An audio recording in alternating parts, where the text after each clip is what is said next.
Hello, everyone, and welcome to a very special edition tonight of Game Show Talking Fun. I'm Scott Goldiner, along with my site co-host and sidekick David. Hey everybody, how you doing? And joining us today for the conversation, all the way from the land down under, we have our good friend Carla. Welcome, Carla. Thank you. Thanks for having me. So today's topic is a little bit of of our fate of one of three races that are going to be happening in the next 6 weeks, I guess we could say. About seven, So about over the course of 7 weeks, yes. yeah. Uh, Yesterday was the first leg in the Triple Crown, the 145th running of the Kentucky Derby, and we are going to be discussing about what happened with the race yesterday. And I guess we could say it's kind of a little bit of a controversy with that. It is. It's a big controversy because what happened yesterday has never happened in the history of the race. So with that in mind, we for this topic we don't have a smash or trash like we would normally have to start off. Like last week when we did the Jeopardy James episode. So we're just going to get right into it. So, all right, David, you seem to be a little bit of the expert on the ponies, so we'll let you have the lead again on this one. Okay. All right. First off, let me say if you're a sports fan, you cannot help but see this. It was the headline story on all the sports pages this morning.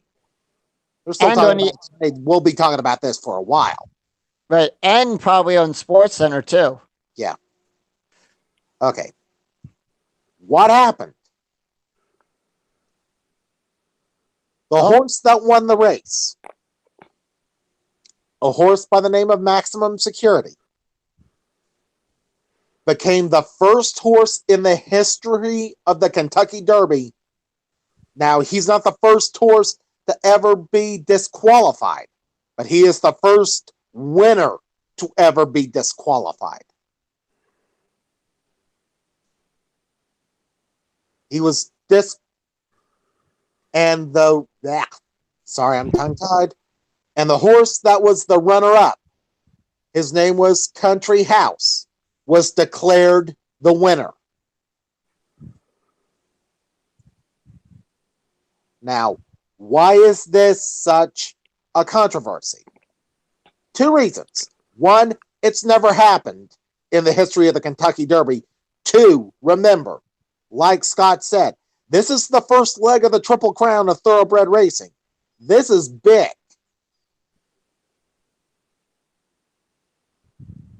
Now, for those of you that don't understand the rules of horse racing, let me explain what happened to get him disqualified.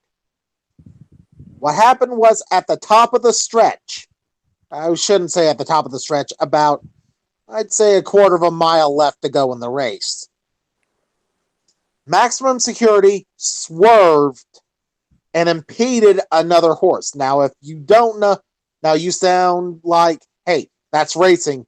No, there are specific rules to keep this from happening so there's never an accident. You can't do what Maximum Security did, which is break lane to try to cut other horses off. You're not allowed to do that. He cut one horse off, who in turn cut a second horse off, who in turn interfered with the runner-up of the race, Country House. Now, when the horses crossed the finish line, everyone thought, Maximum Security had won the race. He was on his way to the Preakness to try to win the second part of the Triple Crown. Immediately, the sign went up, hold all tickets, which means something's wrong. Now, Scott, I understand you were in the middle of all of this. You were working the sports book at the casino when this happened. Yep, and I'm not sure if you guys can see it. I'll have to turn my wrong camera. Yeah, let me. Yep, Kentucky Derby 145. Awesome Yep, shirt. there. Yep, got that from work. Sponsored by Woodford Bourbon. Sponsored by Yeah.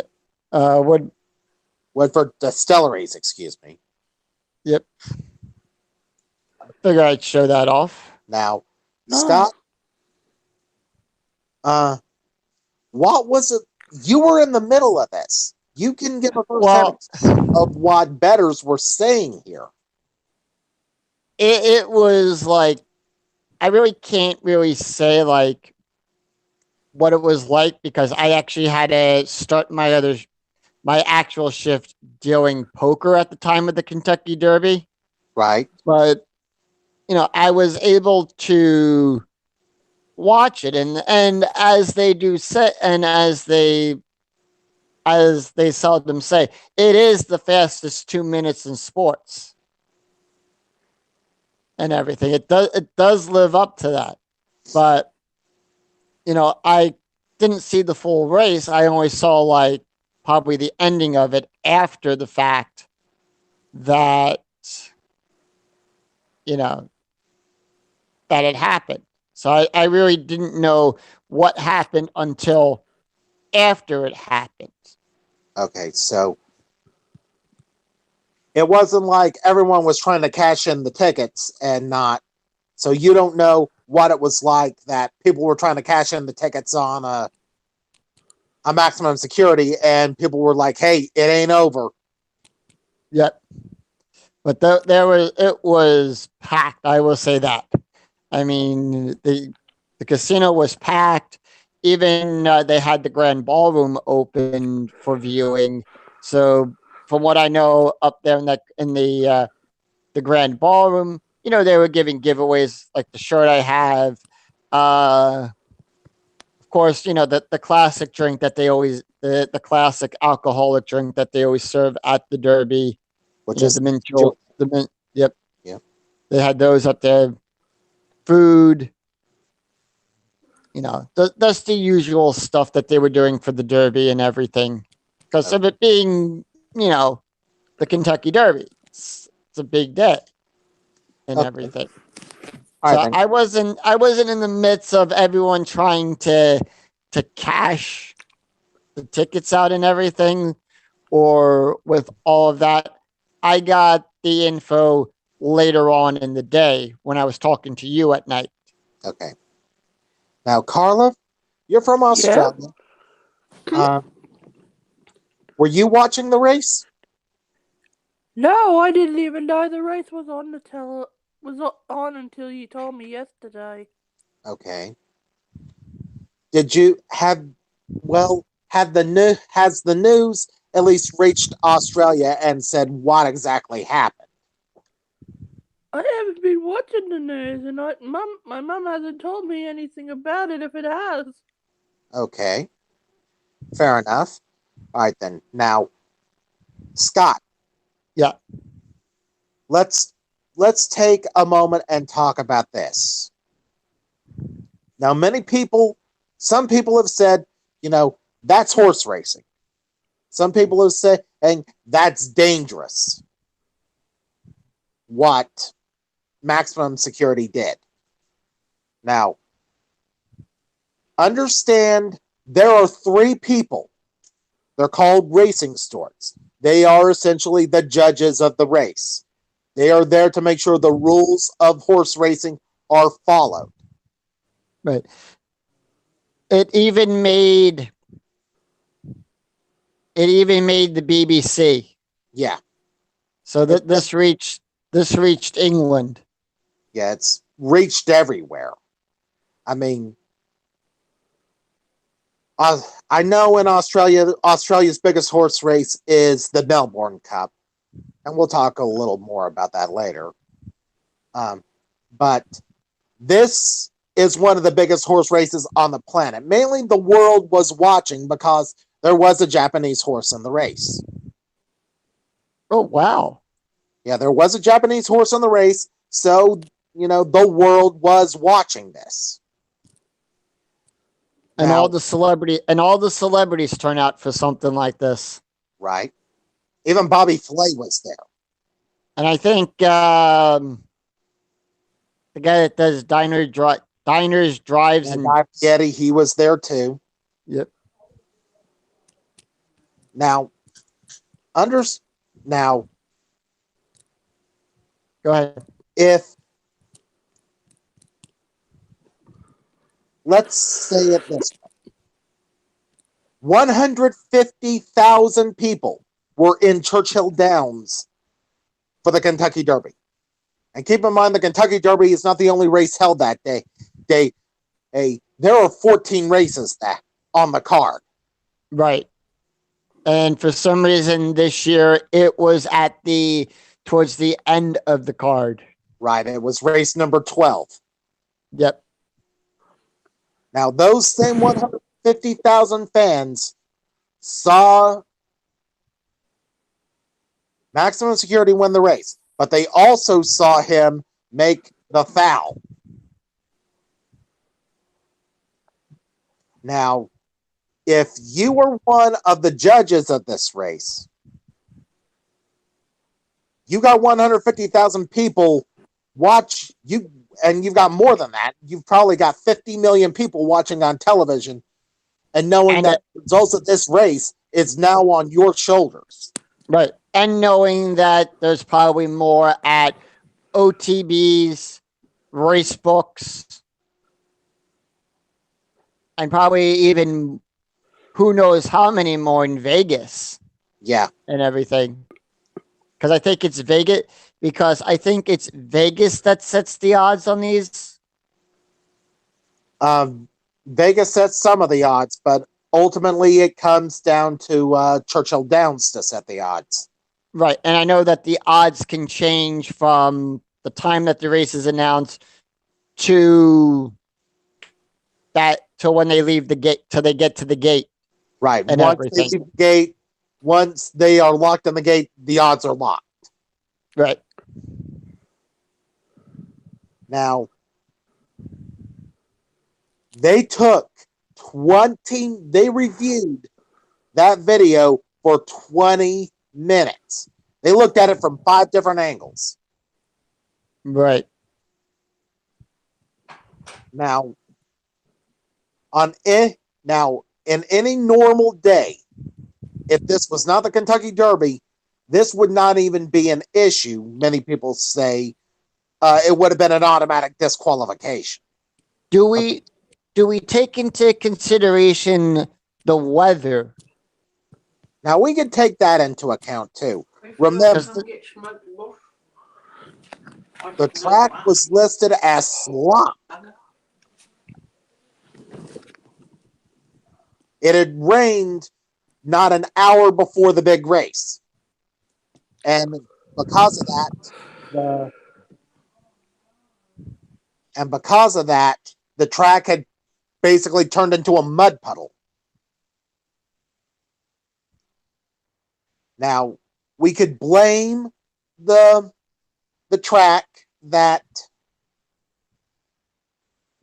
Maximum Security made the swerve. But at the same time, it is up to the jockey to try to keep control of his mount during the race. Right.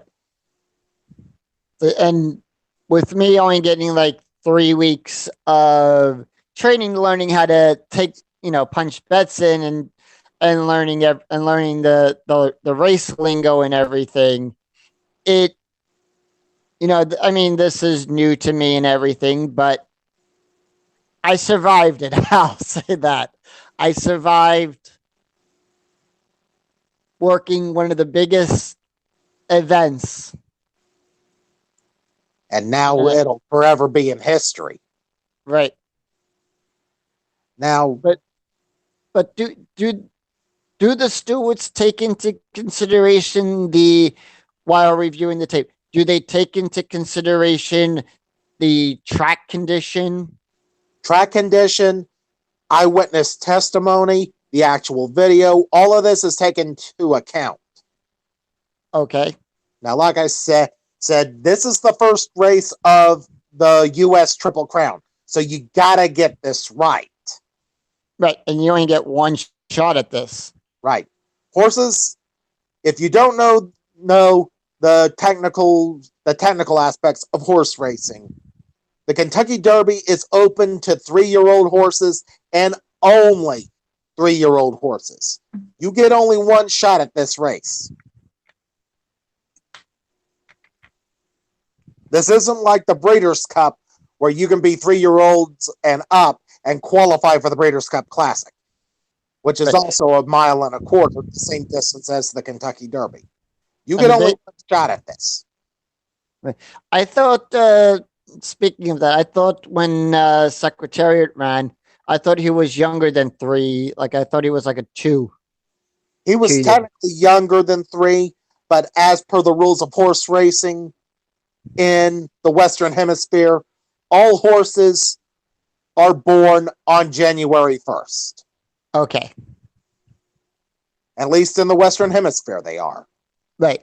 And I guess for clarification, for anyone out there that doesn't know what we were talking about when I brought up Secretariat, he's the one that probably still holds the fastest time at all 3 tracks. Yes, he does. His record has not been broken. And yeah, when Secretariat won the Triple Crown, he won the Kentucky Derby, the Preakness Stakes, and the Belmont Stakes. It had not been won for 25 years.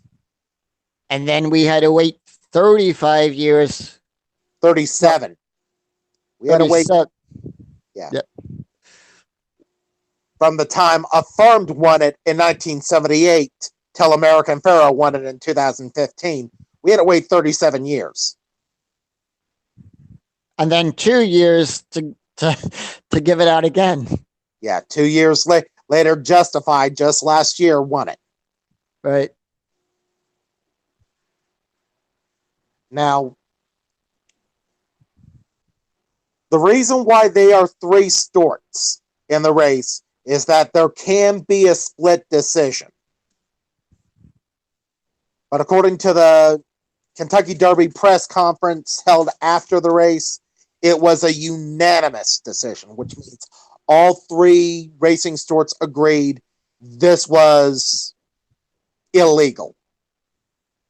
Now, if they were split, does that go to the one that's in charge of the state for that? No, at that point, the split. Go ahead.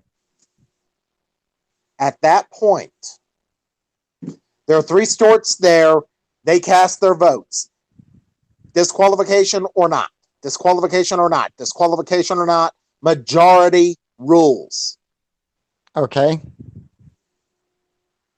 So in this case, think the Supreme Court. Remember, there are 9 justices of the Supreme Court. A 5-4 decision is the decision that gets 5 votes is the one that is held up.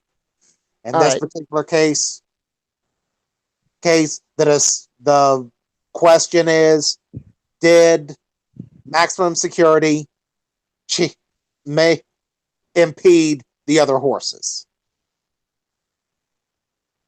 That was the main question. Did he or did he not? And if he did, was it intentional? Right. And those are the questions that the 3 racing Storts had to answer. That's why it took 20 minutes. And with all the eyewitness testimony, there was 19 horses running in that race? Yes, there were 19 horses in the race. there were supposed to be 21 horses in the race. Two scratched on one scratched on Wednesday, one scratched the day before the race. Right. I know the favorite was scratched for Right. that. Now as we talk about this, let's keep in mind, let's talk about one of the trainers of this race. One of the trainers of one of the horses in the race, Bob Baffert. Understand, Bob Baffert was the trainer of American Pharoah and the trainer of Justified. He had 3 horses in the race. He only had 2. I saw. I didn't see. He only had 2. Now, It was. I didn't see the third one. All I saw was was 16 and 7. The 16 and 17th horse. Right, but he had 3.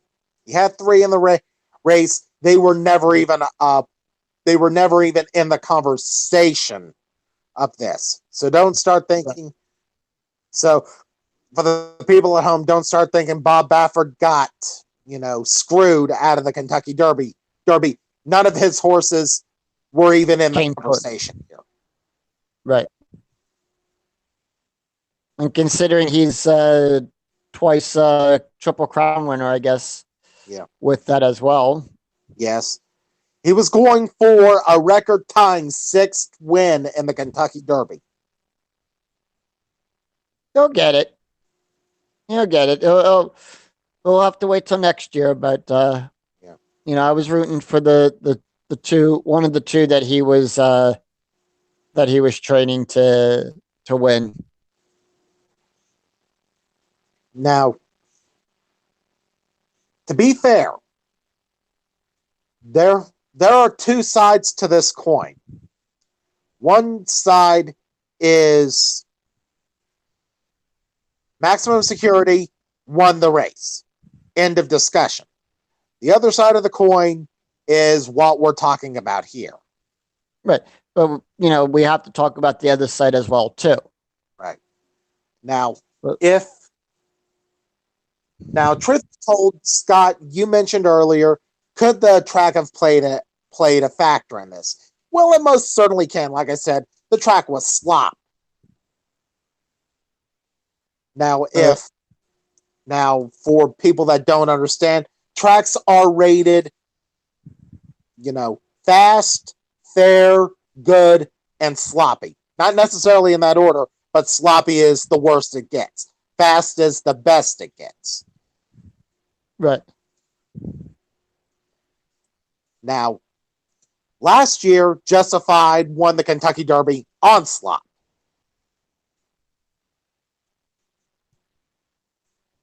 This year, Maximum Security won, quote, on slop. Right.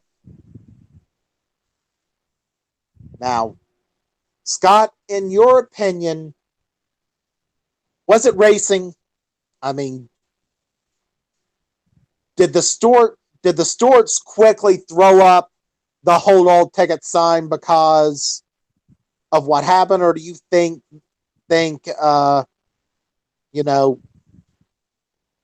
did Maximum Security, in your opinion, legitimately win this race? Was it just bad? Was it just a bad track, or was this intentional? I think a lot of factors come into play with this. I think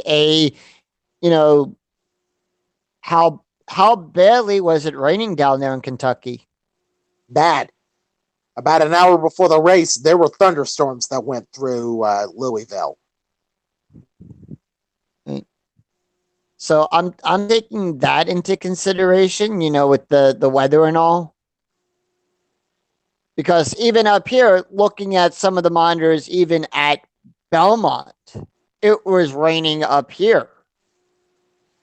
Now it was raining at Belmont. Now, understand one thing here, folks. If we probably won't be done with this subject, we definitely won't be done with this subject if Country House or Maximum Security win the Preakness. We will have to have a serious discussion then. Now, if that discussion, does the governing body over all of uh whatever the governing body is that governs horse racing, like the NHL, like the In this particular case, you're talking about the National Thoroughbred Racing Association. yes, do they get involved with this? Yes, they Or- would. Definitely. Or does each track or does each state with their rules and regulations that allow horse racing or greyhound racing, or does each state have their own governing? Each state each state that has racing, be you greyhound or horse racing, they have their own governing body, but the NTRA sets forth basic guidelines that you have to follow. So kind of like the rules and regulations that the NHL puts forth for hockey. Right. Sets forth some basic rules you have to follow. Other than that, we stay out of your business. Right. Now, could a case like this be brought up to them? It's never. That's the thing that we're talking about now. This is unprecedented. This is the first. Right. So, we don't know what could happen. Are there going to be legal proceedings? We don't know. Will the connections of Maximum Security challenge the Stewart's decision? We don't know.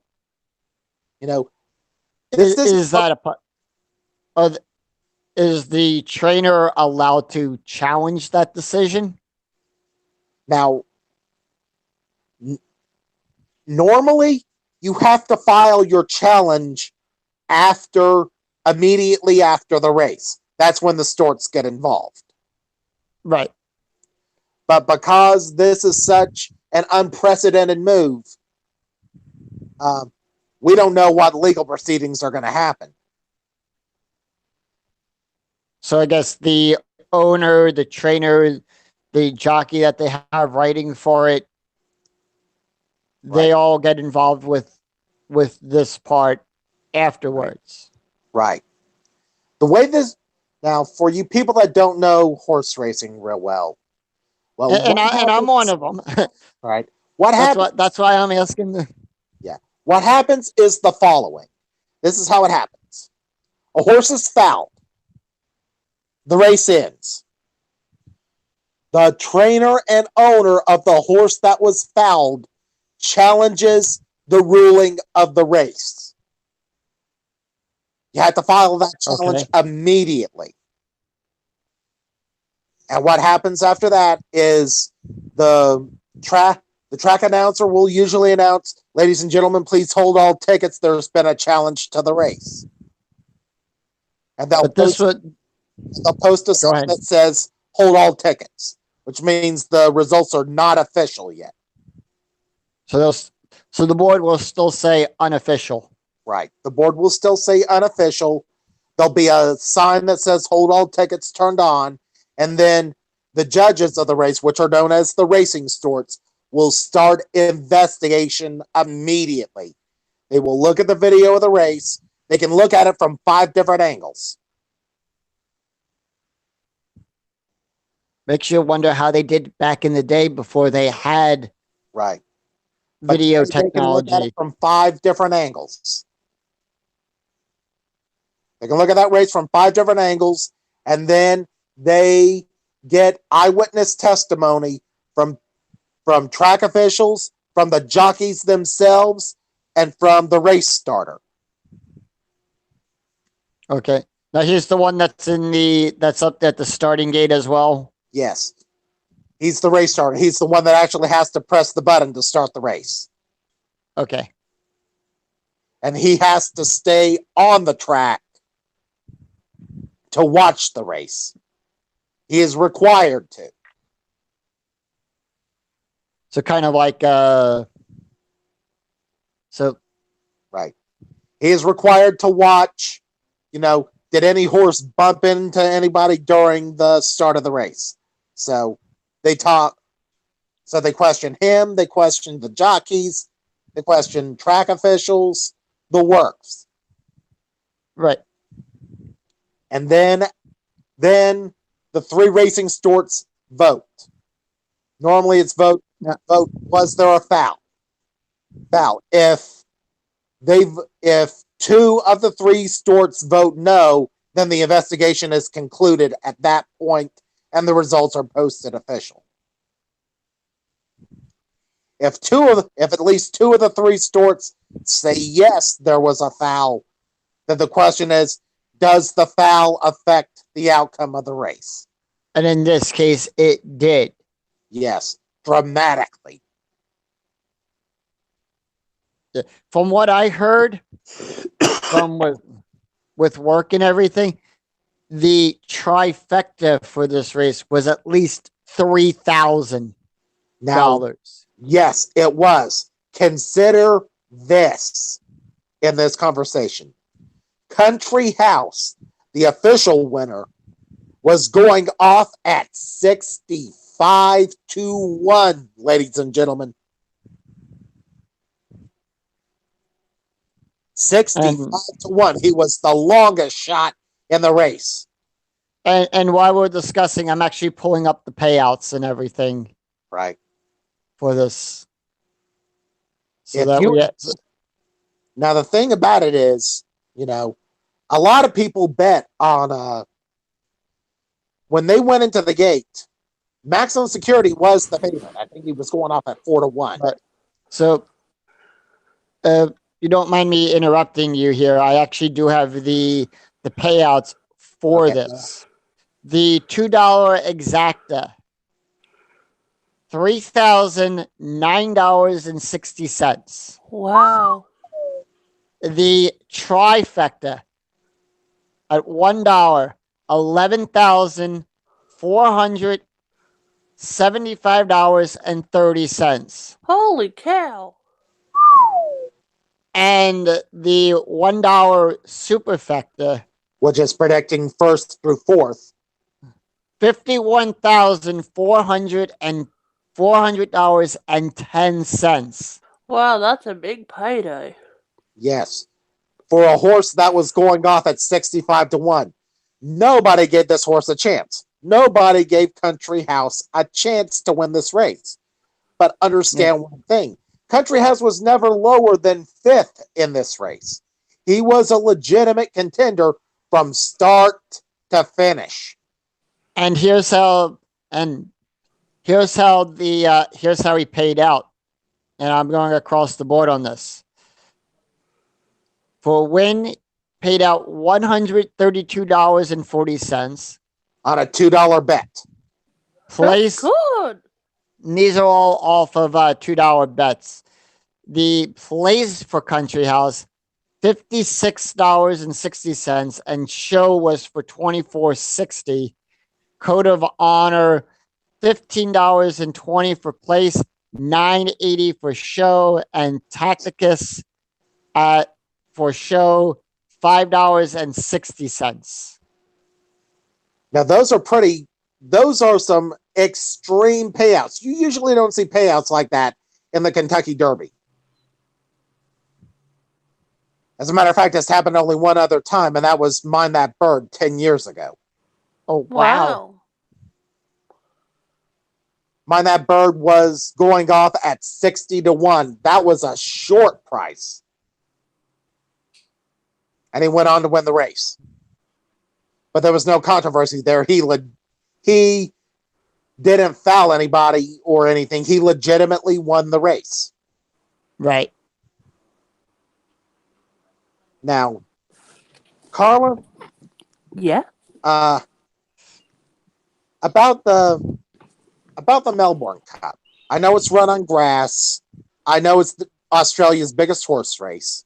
Yes, Has something like this ever happened down there? I to your knowledge. I don't think there's been any disqualifications, but there has been I think the first time in history of the Melbourne Cup, a female jockey winning the race. Okay. A female jockey won the race last year, is what she's saying. No, not last year. It was, I think it was about, 2016, I think it was. Okay, 2016.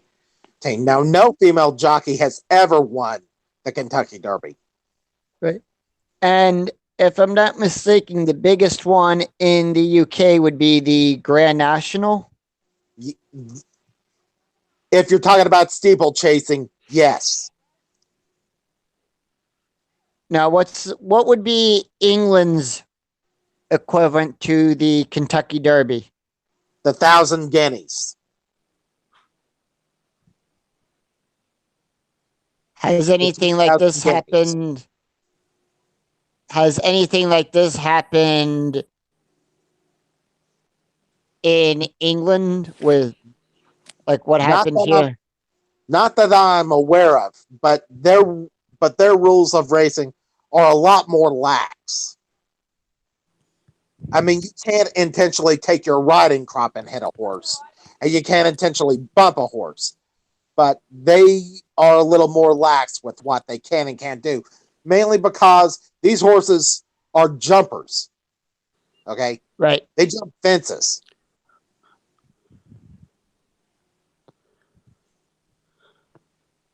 Dirt racing in England and in Australia is a rarity, where in the US it's commonplace. Oh, I did not know that. Yeah, dirt racing in England is uncommon. It's more common to race on grass over there than it is to race on dirt. Where in the United States, it's more common to race on dirt than it is grass.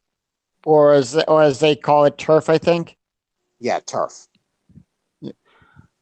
I made a mistake when I said the first woman horse racer to win the Melbourne Cup. It wasn't 2016, it was 2015. 2015, but still, a female jockey has won the race. Yep.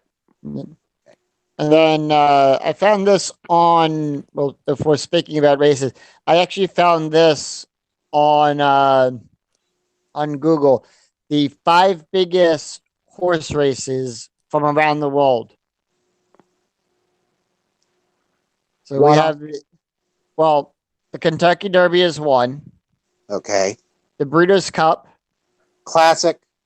Yeah. Yep, and Melbourne is up there. And then, pardon my French because I know I'm going to butcher this one. It's the Prix de l'Arc de Triomphe.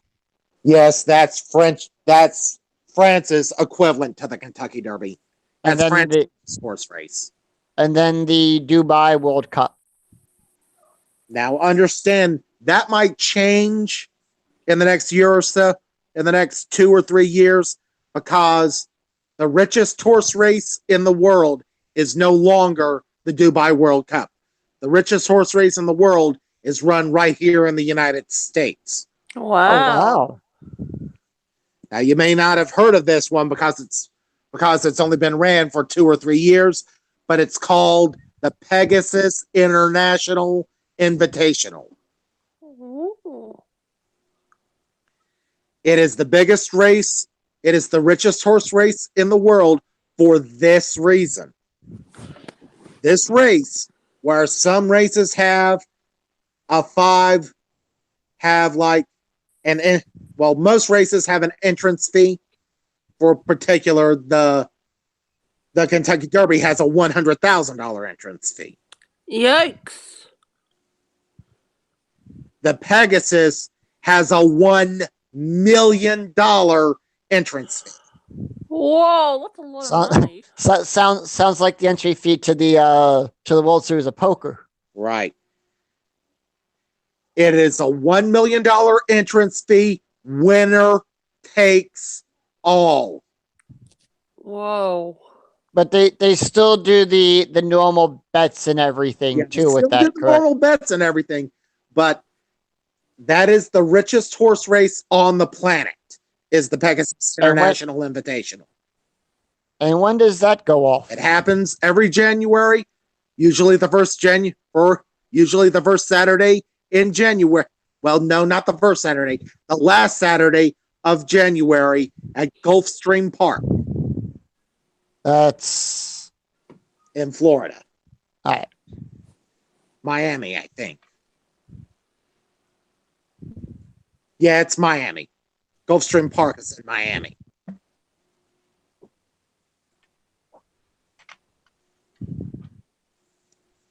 Now, last year, California Chrome won this race.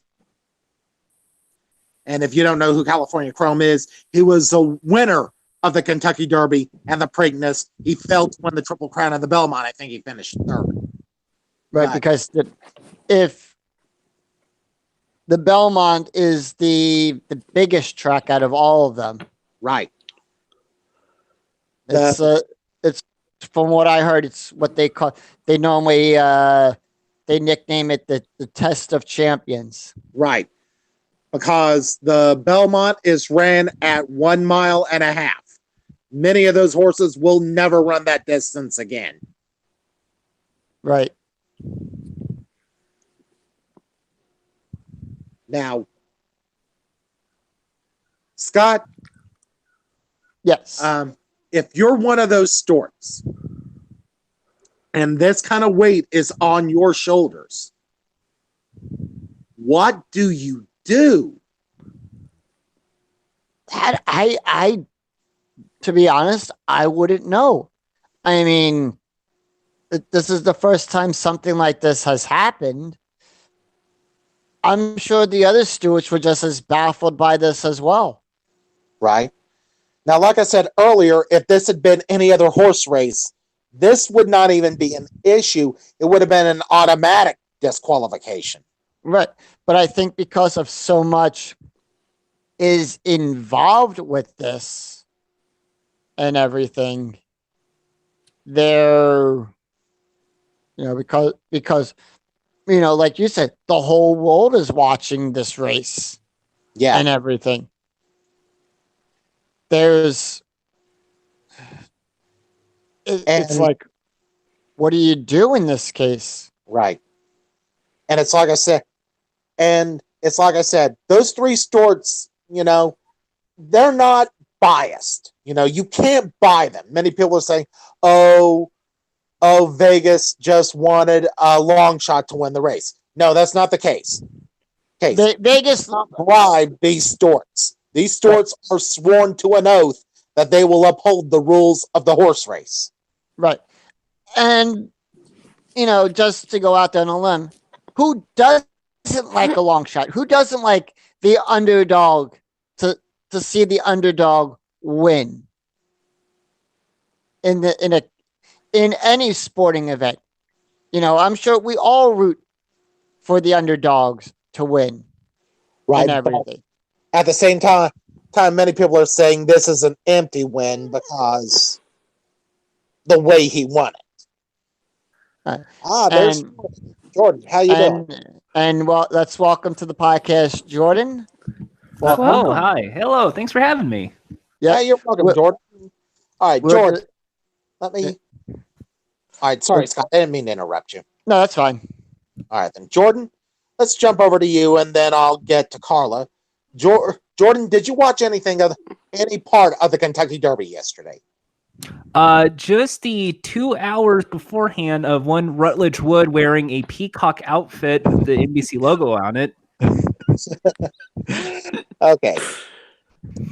Have you heard about what happened? Oh, the disqualification. Yes. The first time in 140 something years. Yeah. 45. And the first time in 145 years, the winner has been disqualified. This is some WWE stuff. Bro. But at the same Right. time, though, 65 to 1 odds with the second place person. So whoever had that definitely made a nice payday. Right. Now, Scott. Yes. No, Jordan. Jordan, I'm sorry. Jordan, have you been listening? Or did Oh, I forgot. You just got here, so no, you haven't been listening. So I feel like I'm on blackout right now. So it's I have to assume, yes, I have been listening and paying attention. Now, if you were one of the race judges, which are known as racing stewards, and this kind of weight is on your shoulders, Mhm. what do you do? Well, it was what 65. It was what was the call? Like how? It was just. It wasn't one. It was like a trio, wasn't it? That made the call. It was a DQ. Yeah, it was a trio of three. If you were one of those three judges, what do you do here? I mean, you do have to bring up this is the rules of the race. A horse cannot impede another horse's progress.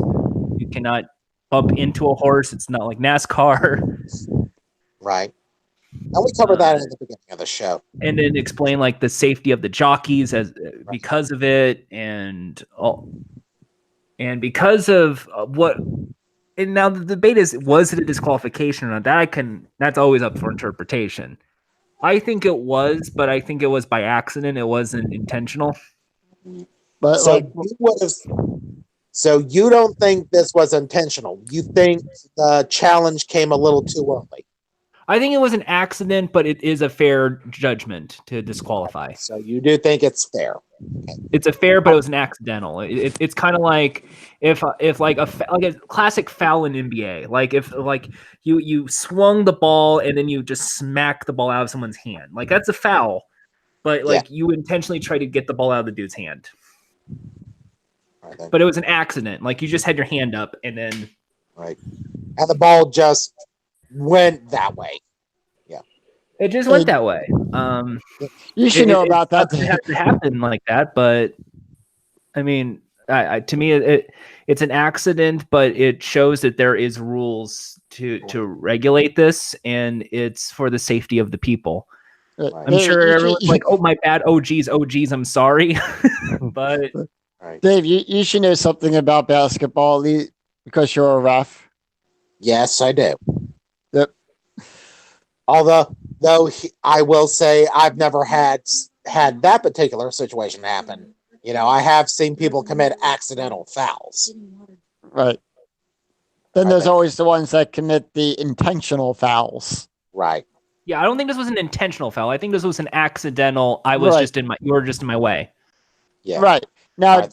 Now, do you take into consideration the condition of the track as well? I mean, it was raining. Right.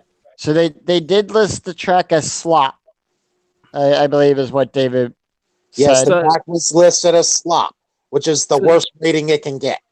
So I will say it did play a role, and that's why I say it was an accident. Okay. And I'll somewhat agree with that, because if I'm one of those stewards there too, you know, I think, you know, once it gets to them, they have to play job of detective and everything. So, you know, they have to look at all the evidence and everything. They're playing judge, jury, and executioner in a case like this. Right. But then what do you do to what do you do with all those people that had bets on maximum security? Those bets are null and void. Does Vegas just cancel them and give them and say, no, you are not refunded your money if your horse is disqualified. It's treated as if your horse finished in last place. Okay. Now, Carla? Yeah? Same question to you. If you were one of the race judges, what do you do here? Oh, I don't really know, because as all you guys said, the track was sloppy. Meaning it was really rainy, and it was like basically you're riding in mud. And if this horse called Maximum Security was accidentally bumping into horses, should the they have disqualified him. And 2, if the only way that you would get money back from maximum security is if he got scratched in the race, meaning he didn't run beforehand. Right. That's the only way you could have got your money back Mm-hmm. on maximum security. Yep. Now,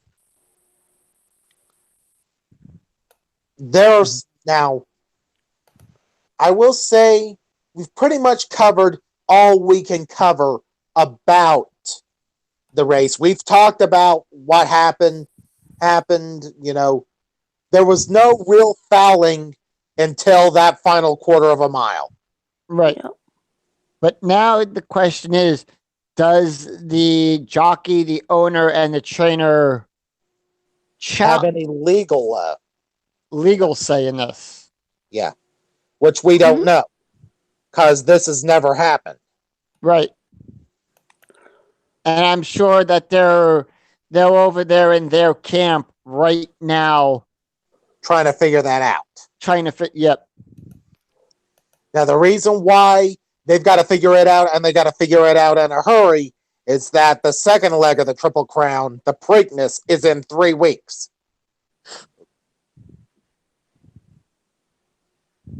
And if maximum security or Country House was to win that race, there will be a major issue, because then we would be going to Belmont with a possible, de facto Triple Crown on the line. We would be going to Belmont with a Triple Crown on the line if Country House does win the Preakness. Right. But now here's the other question. Does this incident here taint the Triple Crown? Now, we'll start that question with you, Jordan. What do you think? Does this taint the Triple Crown this year? Well, the Triple Crown will always be going on. I don't think anyone will get the Triple Crown. I'm going to be fair to say it's not going to happen, but I think this will definitely be like people are going to say there's an asterisk. This was a fluke, regardless of the outcome of the next 2 races. Okay. Now, Scott, does this taint the Triple Crown? I think it kind of will leave a black mark on it.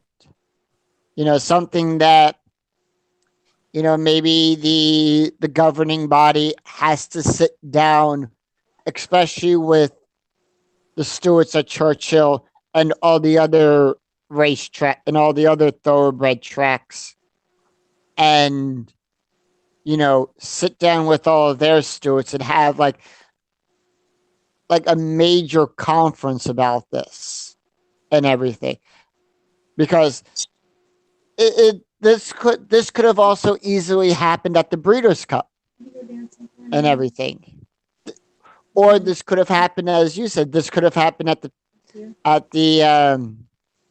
Pegasus Cup as well. Yeah. You have, I would say, probably the governing body and the stewards from all the racetracks and track owner, the people that own the tracks, everybody that's involved with this, from the jockeys to the trainers to the people that own the tracks, all the way up.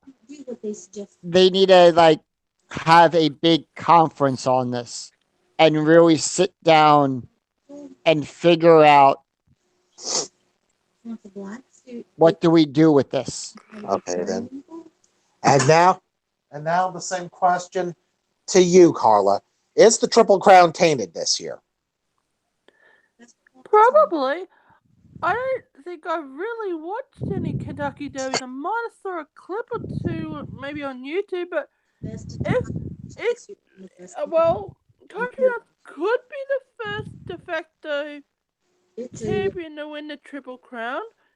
Well, if not, maximum security could be after him in the, as you say, the Belmont. Is it the Belmont Stakes you tell us? Preakness would be next. Preakness, okay. The jacket and pink. So That's the that's anything- the run for The Black Eyed that- Susans. okay. yes, thank you. Well, anything's possible. So we could see a Triple Crown winner, or Maximum Security could win the next race. We'll have to wait and see. Right. Now that's where we're now. We've all put in my own as a horse racing expert. I'm not an expert, I'm a super fan. But as per I know the rules, I've watched it enough to understand. Right. And you've probably been around the track, to the tracks and everything Now, to see it. yes, and as per the rules, I will say the Storts got it right.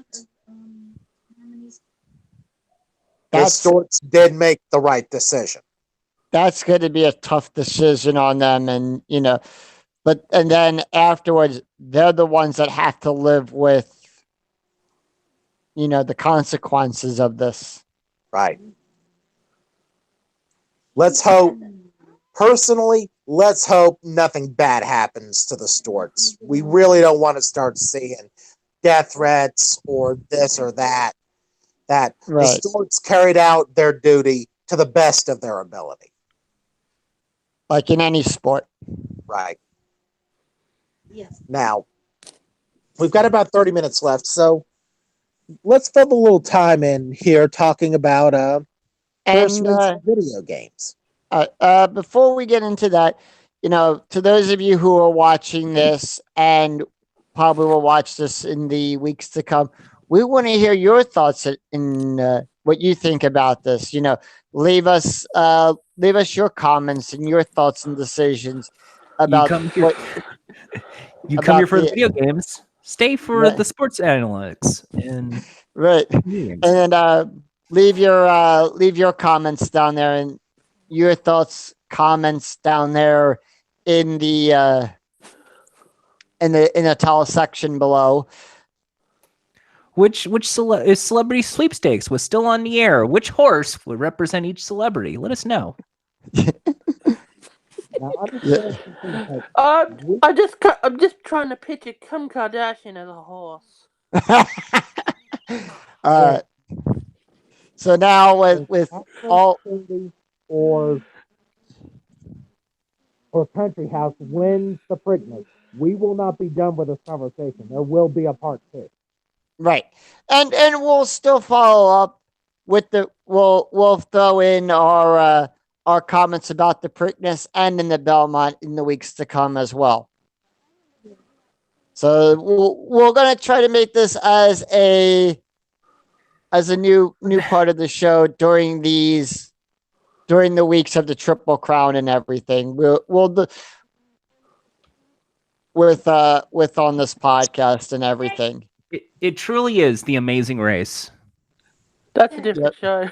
Yeah. But all right. So with all of that said, and now that you said, David, we'll turn to some of the video games. I'm sure there's a whole bunch of arcade games as well. Oh yes, Sega made some pretty decent arcade horse racing games. I forget what it's called. Blue-gray. But I do know you were issued trading cards. The game would print trading cards, and you would use these cards to save your progress with the game.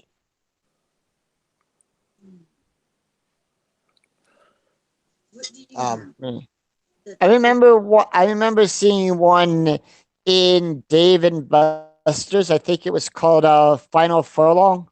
Yeah.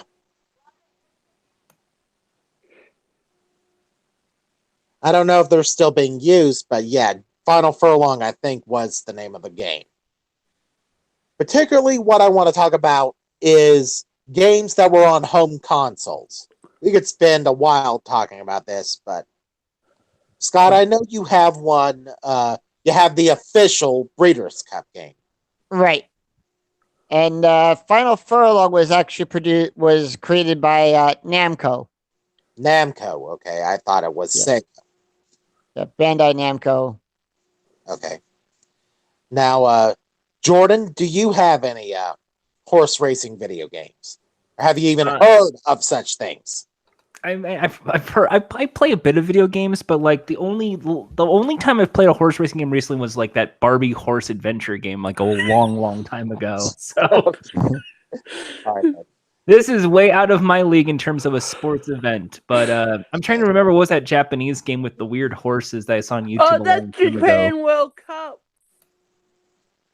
Because that looked like a lot of fun, and I want to play that. Okay. Yeah, speaking of that, we've had some crazy stuff come out of Japan. Yeah. Like, for instance, Japan decided to make there was a video game. It was a Vita game. The Vita game has been discontinued, and I'm one of the people that own the Vita game. And it's also a web browser game as well. And they made a anime series about horse racing. So I didn't know that. Take Kantai Collection, which will have it for those of you who may not be familiar with that. Kantai Collection or Kankole is basically, how do I explain something like that? It's all the ships that Japan used during World War II. So it's all the ships, but given human female personalities. Okay. And then they decided, okay, we have that. Now we'll do one with having females as horse racing and make them all idols. Okay. So, there's been some crazy stuff like that from coming out of Japan and everything.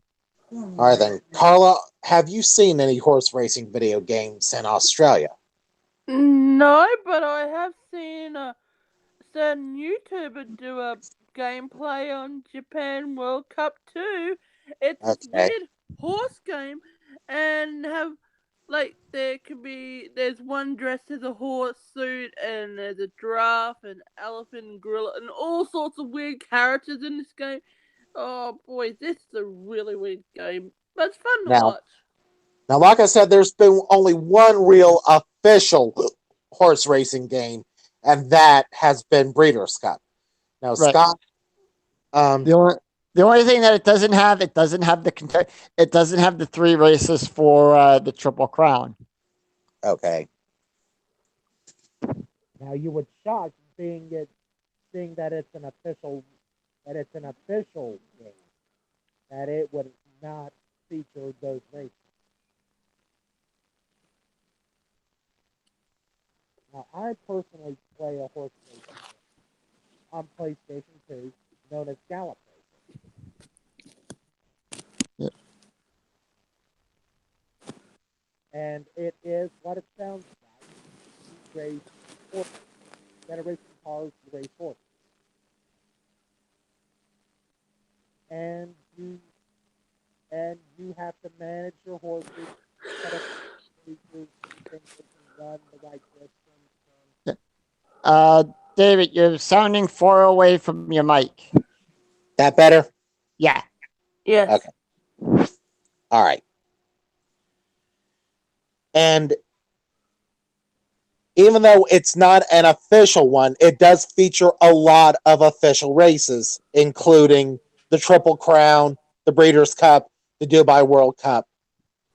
They get around this by renaming the races, but you can tell clearly where they were going. Oh, so what do they rename the just? So what do they go ahead. Okay. They renamed the Kentucky Derby the Louisville Derby. Named for where it's at. Right. They renamed the Preakness the Baltimore Derby. Again, where it's ran. And I'm guessing the Belmont Stakes or the New York Stakes. The New York Derby, yes. Because I get it. Now, did that stay throughout the entire game series, or did it, or when the other games in the series came out, that they actually got permission to name them the actual races? No, that stuck through the entire series. But they did get permission from from these tracks to make the tracks in their likeness. So and I think the Breeders' Cup did the exact same thing. But since that's an official NTRA game, it's got the. Let me bring up the NTRA seal. It's got the Breeders' Cup seal. It is an official horse racing game. Yeah, it's even got the logo for the Daily Forum as well too. Right. It's the only real official horse racing game that's been made. Right. Now, Jordan, have you ever heard of Gallop Racer? I have not. Okay. And the funny thing about that is with the Breeders' Cup, it was it was actually made by Bethesda. Coming soon. E3 is like right around the corner. I think like in a few weeks. Yep. So get excited, fans of Fallout, fans of Elder Scrolls. It wasn't a fans of Tiddlywinks. Got your games. Bledessa tried. Let's put it that way. They tried. They tried their damnedest. Yeah. But it's more than just, that. There's also like what you were saying with your game as well. You have to manage a stable, get horses. The fun of it comes in actually racing the horses. You don't just, put a horse there and watch it race. You actually have to control it.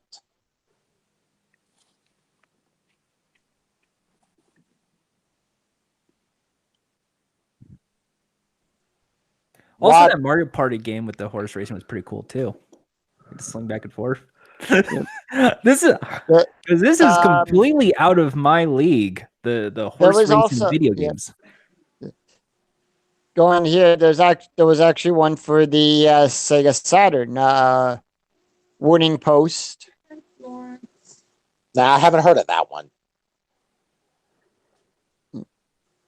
But anyway, Scott, the official game, the official Breeders' Cup game. Right. How does it play? Clunky. Clunky. Yeah. But when you get to the actual race part, that part is like really smooth and everything. So when it comes time to actually run a race, for post time, that actually runs pretty. It runs pretty smooth. Okay. Now,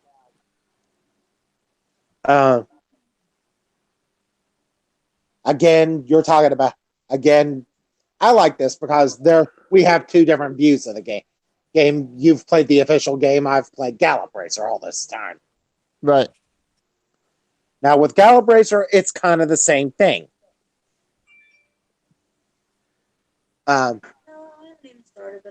It's kind of there, but Gallop Racer, I don't know if anybody has played Ridge Racer. It plays more like the races don't play like Ridge Racer, but it's set up more like Ridge Racer than it is of anything else. Your horses drifting. It's weird. Horses drift? Is that what I'm trying to get at here with the Ridge Racer analogy? Or just sounds like the Fast and the Furious. The menus are more set up like Ridge Racer. Yeah.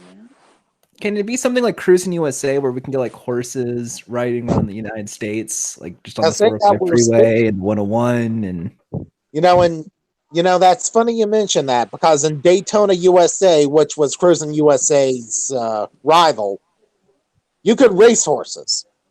okay, Wow. now, you know what? Now I gotta go back and play this game again. 'Cause all I Yeah. know about Daytona USA is that the classic soundtrack. Yeah, there was a cheat hidden in Daytona USA where you could race horses. Oh wow. Oh. Now, me personally, as far as Gallop Racer, I've played all the Gallop Racers. I've owned all the Gallop Racers. That would be my, if you were going to go out and buy a horse racing video game, that's where I would go, is to buy one of the Gallop Racers. I'm not saying go out and buy these games. They're not for everybody. Right. But let me give you an example here. Races are classed into 4 different divisions in Gallop Racer: Open, Grade 3, Grade 2, Grade 1. Pretty much the same way they are in reality. Right. Mhm. No, and the tracks are graded the same way as well. Yes, they are. Tracks are graded fast, fair, good, and sloppy, depending upon the weather. All right. And depending upon those conditions is how you choose to race your horse. Right. And just like reality, some horses like the front, some like the middle, some like the back. It's up to you to figure out where your horse likes to sit and then ride him as best as you can. And hopefully you get one of the top 3 spots. Now, in Gallop Racer, it's one of the top 5 spots. They pay out the top 5 in that? Yeah, they pay out the top 5 in Gallop Racer. Interesting. The reason being is that the money you make from finishing in the top 5, you use to buy better horses, and depending upon how well you ride, you unlock stores that sell better horses. That's Right. awesome. Yes, it also goes for classic. It has all the color Now- that you need. I think. Now, in Gallop Racer, I know we were talking about the Breeders' Cup, and it goes for classic. in Gallop Racer, they call it the Dream Cup. Okay.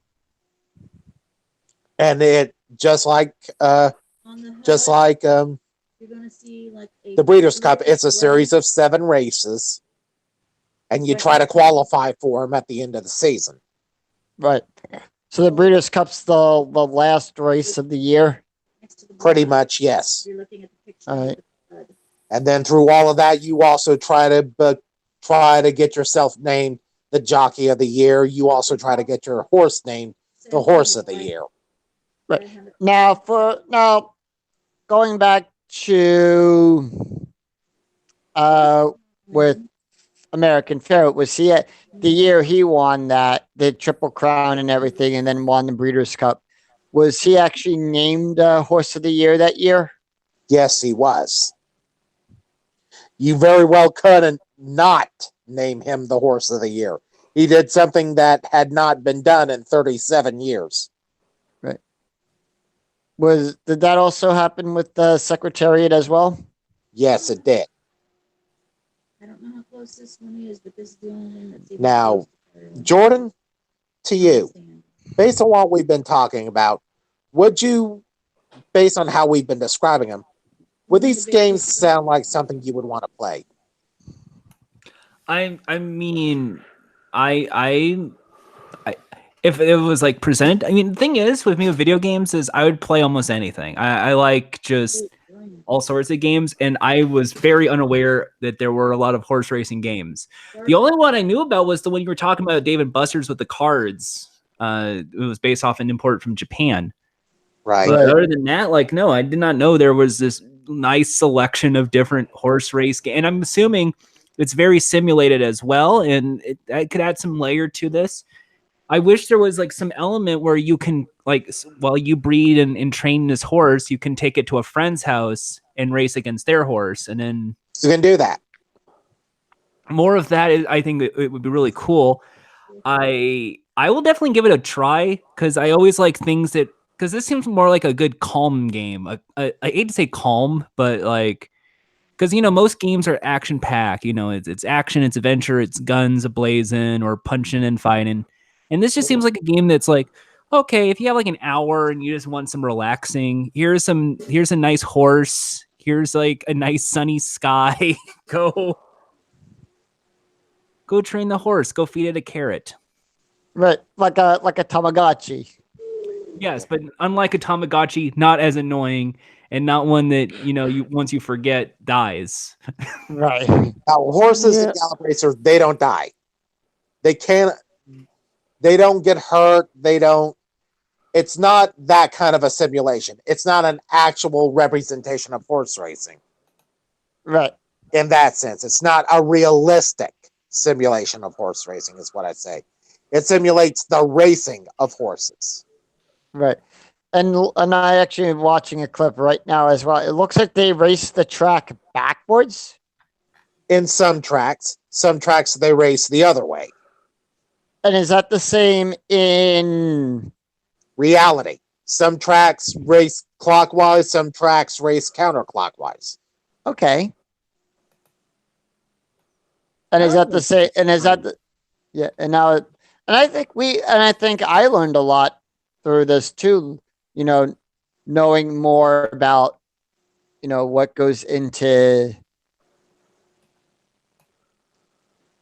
You can learn a lot about horse racing just by playing these games. right. The only thing that I still get confused at is still trying to learn how to read, the daily form and everything. Well, even the later gallop racers even help you with that. Right. Now, I was given something from work, when I was learning when I was being trained up in Racebook, like they gave me the form Mhm. from the daily form, like, learning how to read the guide and everything. So, Now, Carla, Yeah. based on what you've heard, would horse racing video games be something you would be interested in? I think I might have played a horse racing game in the past, but I can't remember what it was. But yeah, maybe this. Now- I don't have a computer myself. I have an iPad, but if there was any horse racing games on my iPad I could play, There is. maybe. Yeah, I'll have to look that in, and then I probably would play them. Okay. I forget what company makes it, but they make a game called Starter's Orders for starter. iPad. Starter's Orders, which is a horse racing game. Again, you train horses, but this one is more of a realistic simulation. You actually have to train them. You actually have to feed them. You actually have to put them in the right races. You can't wait too long to Right. do this, to do that. It's And more of a realistic simulation. And I guess we can also talk about some of the horse racing board games too. Yeah, we can talk about those. Let's talk about a few of those. And there are a few of them. And I know you own one of them, Scott. I actually own two of them. Okay. Ooh. I own Long Shot, which I guess we could say happened yesterday. The Long Shot did win. Yep. And that one is you manipulate. It's from Z-Man Games.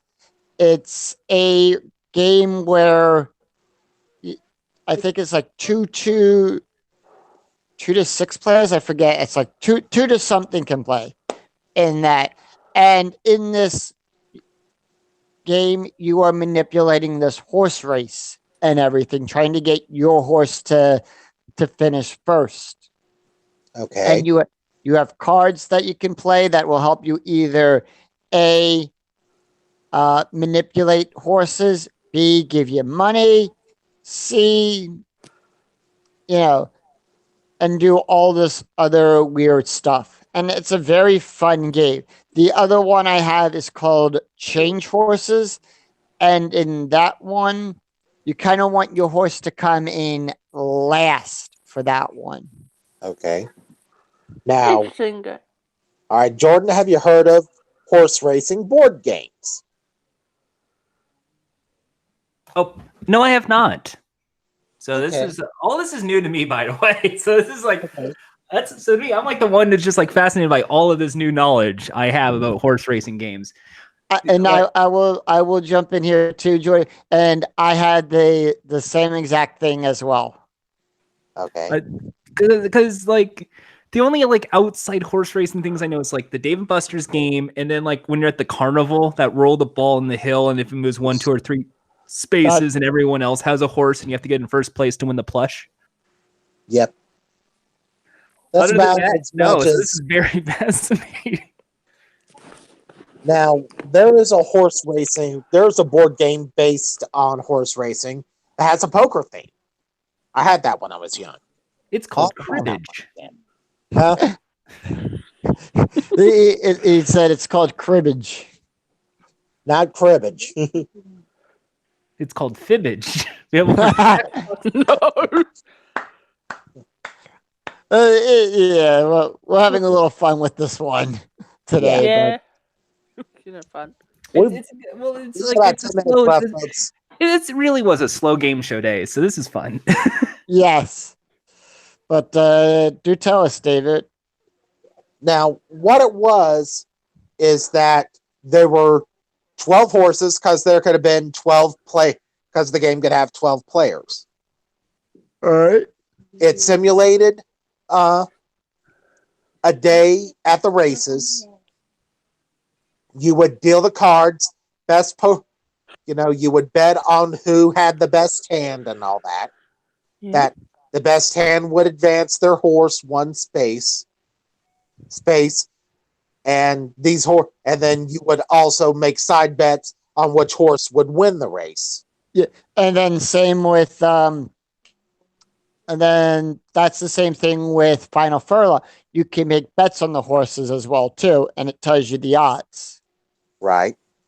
And then some of the cards have a ribbon on them, and then that one would say, okay, if that it's only good for the horse that wins the race. So place and show don't matter for that one. It's only the horse that wins, and then you can collect on that card. But you get the idea. It was a poker game that had a horse racing theme. Right. I'll have to track that one down and I will give you a more in-depth review on it at a future date. But yeah, based on what's happened this weekend, people have learned a lot about the horse racing business. Right. Particularly, they've learned, no horses can be disqualified. The best horse doesn't necessarily win the race. I just learned, watching 2 hours of NBC vamping, that it's all about NBC broadcasting and giant hats. That's it. Just hats and promotional vehicles for Yeah. NBC programs. What do you But, expect? all right, Women so- love to wear hats. So, David, before we close up, because we got 5 minutes left here, what's with the hats at the Kentucky Derby? Okay, that tradition has been as long as the Kentucky Derby has been ran. Oh, here's another game I found for a horse racing game. It's called Win, Place, and Show. I've heard of that actually. That Yeah, one I that's a have good heard. one. It's from 3M. Yep. June, Yep. 600 Linden. That's really cool. I haven't played it. I just remember hearing about that game. So that's, I haven't played it either. Again, another subject we'll have for another time. Yeah. Right. Because clearly we won't be done with this subject until Right. the final race of the Triple Crown this year. Right. And like I said, this is something that we can this is a subject that for next year's Derby and everything that let's continue in this. Let's make this a tradition every year and talk about these three races and everything. Okay, we can do that. Right. Now, Sounds cool. Right. folks, we've got about 3 minutes left. Our subject slated for next week is the history of Press Your Luck. And if you've been following the news, you'll know why. Right. Uh, I am fine with what's going on. Congratulations, Me too. Elizabeth Banks. I'm a big fan of Wild Style in the Lego movies. And we will talk more about her, Peter Tamarkin, Todd Noonan, and the history of the show. Hell, we even have to talk about Jen Peck, who was the host of Second Chance. Huh? Yep. And the other thing is, don't worry, we will get to the topic that we do have initially planned. It says all these other things kept creeping up and Yep. everything. All these other subjects kept creeping up. We had to address these before we could address, no Double Dare, which Double Dare has been on the back burner for a while. Right. We have intended to do Double Dare for a while, but things have happened and we've had to lean other ways, but we will get it in eventually. The Kentucky Derby happened and all of this. Last week, Jeopardy James. And And Elizabeth Banks being named the new host of Press Your Luck. Right. So Good don't luck to worry. her. We will get talking about the sloppiest kids game show in the history of kids game shows. Right. And we Now I will, gotta check out that well, folks, daytime Emmys. and we hope to see you next week for the history of Press Your Luck. Until then, for Jordan, for Carla, and Carla, thank you for being with us. You really You're welcome had some nice anytime. insight. Yep. And Jordan, thank you Always again. pleasure. You're welcome back anytime. I just jumped in. I always like jumping in. I feel like I'm just like it's like a next door neighbor just knocking, doorbell rings. Oh look, it's Jordan. Hi guys, what's new with you today? Or the neighbor from Home I'm Improvement. Steve Urkel from Family Matters. No, I consider you more of the neighbor from Home Improvement. The Wilson. So you only see my the upper side of my face. You don't see anything else. Right. Or in this case, your picture. Okay. All right. That's actually it. Folks, If you ever next see week, me on folks. internet, that's it. You never see my nose or my mouth. You just see my Right. eyes. All right, Well- folks. We will see you next week for the history of Press Your Luck. Until then, for Scott Goldiner and for our entire panel, I'm David Hammond. Good night, everybody. And from all of us here at Lost Silver, we'll see you next week. Take care, everyone.